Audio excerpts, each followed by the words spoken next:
Welcome to Politics, Law, and Life. They say that justice is elusive and sometimes hard to find. Well, we're a family of lawyers, and seeking justice is not just our family's calling, it's our family's passion. I'm Lonnie Johnson. Along with my wife and family, we're exposing how politics, law, and everyday life intersect. We bring perspectives informed by politics, sharpened by the law, and refined by our individual life experiences. So join us in the discussion, Politics, Law, and Life, where every story finds its verdict. Welcome to another episode of Politics, Law, and Life, where every story finds its verdict. We're the Johnsons. My name is Lonnie Johnson. I'm Antoy. I'm Tiara. I'm Antoine. I'm Tiara. And I'm Eartha. And if you like what you're hearing, please subscribe. Well, as you know, we talk each week about some issue related to politics, law, or life. Today we're going to start with talking about law, and specifically about the charges of domestic violence. It's something that's rampant throughout the country, and we think people need to know a little bit more information about just a charge of domestic violence.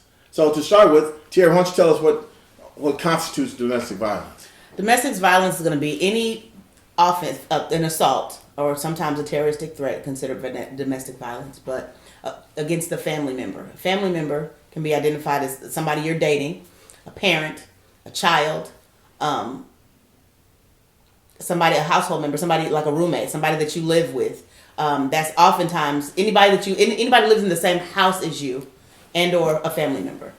And that also counts ex-boyfriends, or ex-girlfriends, baby mamas, all of that domestic violence. An assault against them is an act of domestic violence. Okay. And so what happens? You get charged with domestic violence and... So domestic violence, unlike most charges, it has so many consequences even if you don't get convicted. The charge in and of itself means you're going to be subject to a protective order. And that means that you're not going to be able to go to your home, depending on the type of offense, if it's an aggravated offense, anywhere 61 days up to 91 days. I think the law has just extended it to 120 days in some instances. So you're not able to go to your home. The more major impact is it's going to affect your ability to get a job, to get an apartment. So there is a group of offenses that don't qualify for petitions for non-disclosure. If you commit an offense, in most cases, you successfully complete probation, then you get released from the probation. You can end up getting the charge sealed. Domestic violence is not one of those. If you commit an act of domestic violence, even if you could successfully complete it, it doesn't qualify for a petition for non-disclosures, which means employers can still see it. Means licensing agencies can still see it. Everybody can still see that you were at least charged with it. And when you go to get an apartment, it's going to be difficult. Why? Because there's another little law that says that if you are a victim of domestic violence, you're able to get out of your lease. You don't early terminate your lease without consequence. Well, it makes you risky if you have a domestic violence history to try to get an apartment, because whoever you might assault in the future could early terminate. If they have somebody else, another candidate that wants the apartment, then they're going to go with that candidate instead of you. So it makes it difficult to get an apartment. It makes it difficult to get a job, even without the conviction. I got a question, because somebody I know told me they owned the house, that somebody left it for them, and they get in a tussle with a family member in their house, and they took them out of their own house. Yep. That they owned, and the family member didn't even own that. That could happen. That's what it is. So I'm very much against cohabitating, and that's one of the reasons is because if you are with somebody, a boyfriend, girlfriend, whatever it may be, it can be your house. If y'all get into a domestic dispute, they're going to issue an emergency protective order that protects that house where that action happened, which means you cannot go back to that residence, even if it's your house, for 60 days, 120 days. You're out of your house in it. So you have oftentimes people will weaponize that. You have somebody living with you and you want them out, you tell them, hey, I'm kicking you out, you got out of my house. They call the police on you. They say that you harmed them, you committed domestic violence against them. You don't have to be convicted. They will lock you up, and by statute, they have to issue a MOEP, a magistrate's order of emergency protection, which means that they're protected, this person, in that residence where they reside. If they live with you, inside of your home. Now you cannot go home, but they can be in your house. By the time you get out on bond, by the time you can actually go back to the residence, they could have moved you out of your home, taken all of your stuff, pawned off all your stuff. I had a client that happened to him. He got an emergency protective order put out against him. His girlfriend was staying at his house. By the time he got back to the house, she had moved out his stuff, sold all his jewelry, his guns, all of the stuff, and nothing he could do about it because he had his house there unguarded, unprotected, and by law he couldn't go back to it. Well, now, isn't there a civil case you can bring to get your stuff back? Or get the value of your stuff? I mean, after... By then, it's already gone. I mean, first you got to prove it. That part. You don't inventory your house before you get arrested. Here's what I see in addition to that, though, is that, the first week you're mad at each other, and then the next week, hey, you're friends again, you loving each other again, and that protective order's still in place, and something else happens, and the police come out and says, hey, you're not even supposed to be here. Oh, yeah. And they're both saying, no, we're cool. That's been in the past. That was 2 weeks ago. We're not even worried about that again. Well, that person who had that protective order against him gets another charge for violating the protective order. And the Texas Constitution makes it to where the second charge, they can hold you without bail until you go to trial. Until the case is resolved, you can be held without bond under 11B of the Texas Constitution that says you can't do it. I was looking up just how does it apply around the U.S., and the laws are pretty much the same consistently, no matter where you are. So even if you're talking about Texas, what I'm finding is this is the law in pretty much every single state or most of the states out there. Yeah. It also has ramifications on your ability to get custody of your child or have access to your child. Because if you've been, in the state of Texas, if you've been found guilty of family violence or family violence finding, you can't be the sole managing conservator for your own child. And sometimes when those protective orders go into place, that's something that's litigated over at the family court, but can deny you access during that period of time. While you fight the case in the criminal court, you can also be... Based on allegation. Yeah, all based on allegation. That seems right for a lot of abuse. I mean, the one thing you find in family courts, thank God I don't do them very much anymore, but is that she's mad, and not to be sexist, but in the cases I've handled, was always a woman. She's mad at him, and so she say he did something bad to the kids, or he did. So if you can just have, so you're saying this doesn't have to be an allegation of violence against the kid for you to be denied access to the kid. No. So she said he beat me up. He has a history of choking me or fighting me. I never called the police because I was too scared, so there's no police report. But that allegation can affect you having custody. Absolutely. It affects so many things. I mean, believe it or not, it's even a quasi path to citizenship. The Violence Against Women's Act. If you have a lot of these guys go and get foreign girlfriends and move them over here and they living in the house with them, if it's a situation where her citizenship is in limbo, if she brings a domestic violence charge against you, automatically now the government will come in to save her. And in doing so, she gets some form of legal, I don't want to call it citizenship, I can get the exact legal standing to be able to remain here because she's a victim of domestic violence. The VAWA, I believe it's called, the Violence Against Women Act, if I'm no mistake. Yeah, but that's what covers law. it. Yeah, and so it's you have a lot of people, they'll get you for the setup. Come over here, move in, boom. The first time y'all get into argument, call the police and you're going to be in a whole lot of trouble. But he or she now just got the several comfortable seat in the state that they might have got deported out of otherwise. And it can be as little as a push. I just had a bail hearing, and I kid you not. This man, he's a younger boy. It was his father who was 72, and he pushed his dad, and the dad fell down on the ground, and he got a $30,000 bond. Zero criminal history. Now, was that because of the family, or was it because his father's over 65? No, they charged it as assault family violence. But his father was 72. I mean, I know there's a difference when, like, if you're over 65. Yes, injury to an elderly. Okay. But they didn't charge it that way. They should have. Well, I mean, it's the same. Well, no, because he didn't have any history, so it would have been a felony. So injury to elderly was a 3rd degree, but then assault family member, he just got a misdemeanor, plain on misdemeanor assault family member, and he didn't have any history, so he didn't have any criminal history, and that's another thing. So with assault family violence, the very first time you do it, it's a misdemeanor. The second time and thereafter, it becomes a felony. I'm talking about a push. I'm talking about as simple as a push. Now, they have some assault family members that start off as felonies, but the typical basic push you and if they say there was pain or visible injury. You want me to call police? But that's simple. You can push somebody, and if they say that it was painful or that it caused visible injury, then that's your first one. I can push him again, and then I got a second one, and now it's an automatic felony. And to be clear, you talked earlier about it causing. I mean, you could lose your ability to have a gun. Or somebody mentioned that so that can affect you if you want to be a police officer, or you can't have a gun. a conviction bar. Go ahead. Yes, be a security guard or anything involving a weapon, or if you want to hunt, even recreational use of a gun, a domestic violence conviction can affect that. Even a charge can affect that, because usually when you get that charge, you got some bond condition that comes with it that says, hey, you cannot have any firearms while this case is going on. So if that can have a huge effect if you have a firearm for your everyday job. Now, one thing that I think is important is to define it. So, what is an assault? It's put someone in imminent apprehension of a harmful or offensive contact, meaning that you don't even have to touch somebody to assault them.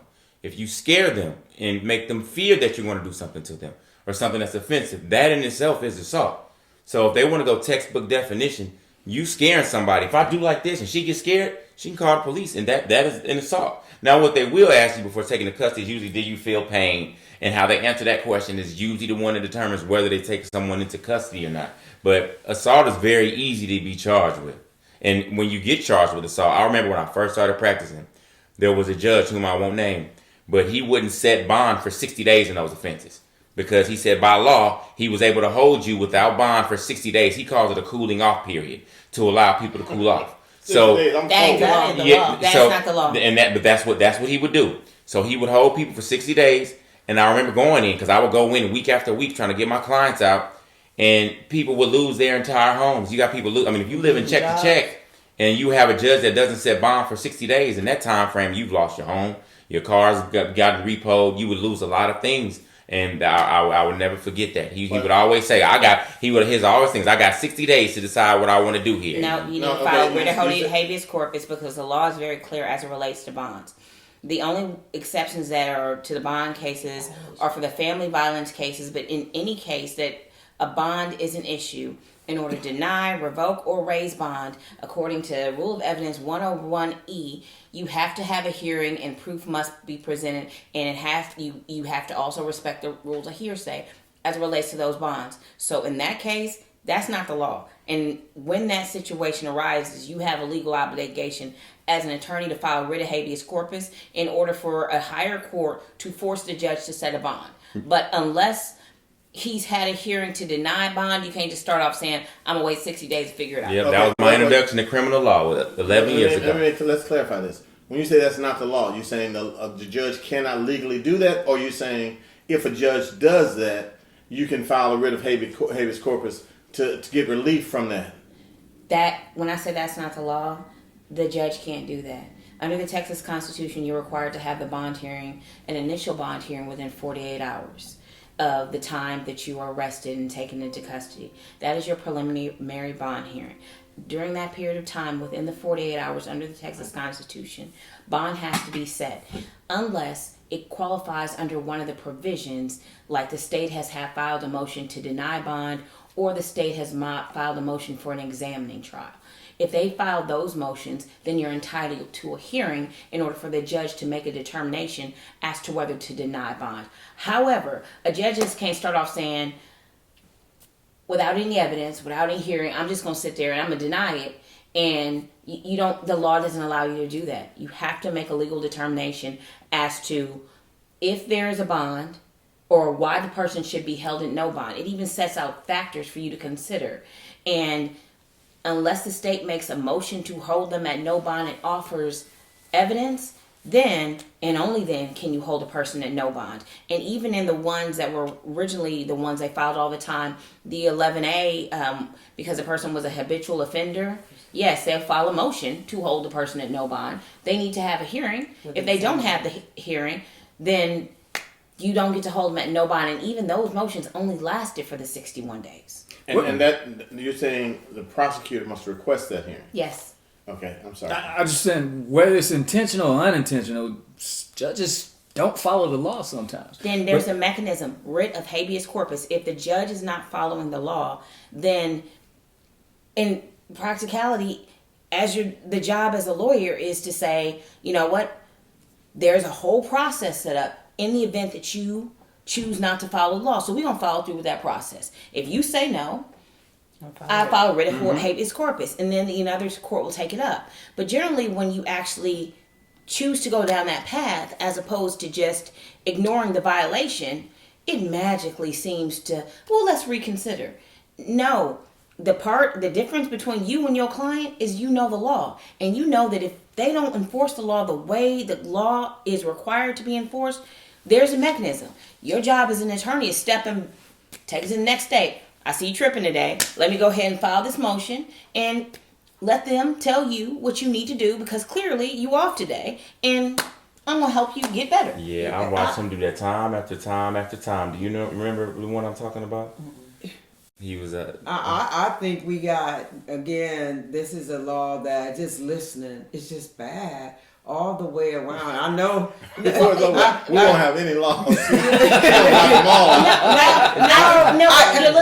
got to also look at the counterpoint. I can see all the uses for abuse to the law, and I'm not saying that the law is perfect or the law is not needing modifications, especially in light of the fact that some people do abuse the system. Some people routinely abuse the system. And if we have a system in place where there are no real consequences for abuse of that system, it is a system allowing this to go on unchecked, and it's promoting abuse of the system. So I can understand that, but some of the practical reasons that it was put in place, we haven't discussed. Yeah, I agree that I understand that people are subject to domestic violence, but I also know so many people lie. So many people manipulate that system like you wouldn't believe. And I know it because people say it, they talk, you even get the people that are manipulating the system.